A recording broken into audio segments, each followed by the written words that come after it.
Howdy, everybody. All right, so what do you think? This is the center section build-up, and unfortunately, right now, this is about as far as I can go because I've got all my clecos tied up on that thing. So once I get the aft fuselage riveted, that will free up all of those clecos, and then I can go ahead and cleco this bottom skin to the framework. I've got 4 clecos in it at the moment just to kind of hold it together, one in each corner, basically. But that's pretty much all I can do with it, I believe, at this point. Let me see what I can think of here. These large holes, let's see, this one, and these 2, and this one. Those are all part of the wiring. It's not a service bulletin. I forget what it is. It's just an additional piece of literature. I don't know if it's on the thumb drive or not, but it talks about if you want to run wiring through the center section, where and how to drill the this main spar area of the center section. And these are the hole sizes and locations that references if in fact you want to do that. So I obviously have done that because that gives me more options for tubing and for wires. So that's what those are. And then moving around, we have cutouts here as per the instructions. Obviously those are not finished yet, otherwise I'd have the gaps closed. I'm also going to do that same modification to this rib and to this rib here. Vans is okay with doing the same mod to these other 2 ribs. From what I gather, this cutout is to make putting in the control column easier. However, you still have to put it in and then assemble it. If you do the same modification to these outer ribs, you can have that control column fully assembled and you just drop it into place. So that's what I'm going to be doing. On the back side here, a couple of things. You want to make sure that this rib clears the flange of the seatbelt bracket down in here. It looks like it's close, and it is close, but they're not touching. This bracket is not touching this rib right down in here. This rib and the rib on the other end here, this one. You just want to make sure that they clear the seatbelt bracket. You also want to make sure that you get your spacers put in.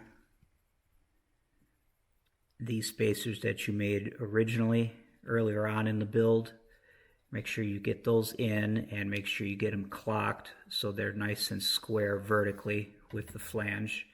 There are 4 of those, and it's obvious where they go. Once you start putting this together, it's obvious where everything kind of goes together and lines up.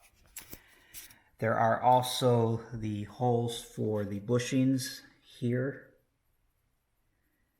Those have to be carried through onto this piece, and these are what? Those are the 727. So these are 727 ribs, and you have to carry the hole for the bushing through on both of these. You have to do that on the front side too. Let me go back. These 2 holes here for bushings, those need to be carried through the flange of these 2 ribs here, the same 2 that you did the cutouts in here. You have to modify the flange for the bushing. And so far, I believe that's all I've got. Everything came together quite nicely. I got all the clecos in,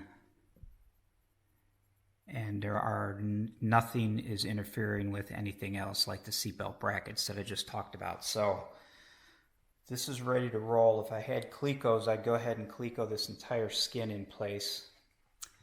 But for now, I'm going to wait. I'm going to take a break. I'm going to have some chow. And I'll see if I can come back out a little bit later and find out if there are any things coming up, any smaller things that I might be able to work on until I can get that fuselage riveted. Oh yes, here's another mod. These holes here, I don't know what part number these are. These are 725s. So these pieces, this piece here, and the one down there that has the big hole in it, this is a modification for the step. Now, I don't plan on using the step, but I guess there's a possibility down the road that I'd want to install it after the airplane is finished. Even if I don't, again, I like to save weight as much as possible. So I talked to Vans and they said you can do this modification even if you don't plan on using the step. So I went ahead, and they also told me that you can do both sides. So I went ahead and cut this hole on both sides, and then there's a corner piece that goes in here that also gets some scallops cut in it for the step, and I'll be modifying those as well for this side and that side. So if I decide later on down the road to install the step, all of the internal mods will already be done, and then if I decide not to install the steps, then I've saved that minuscule amount of weight by cutting the holes out. Okay, so that's that. Let me, I'm gonna take a break. I need to eat. So let me do that, and then I'll figure out if there's anything else I can work on in the meantime. See ya.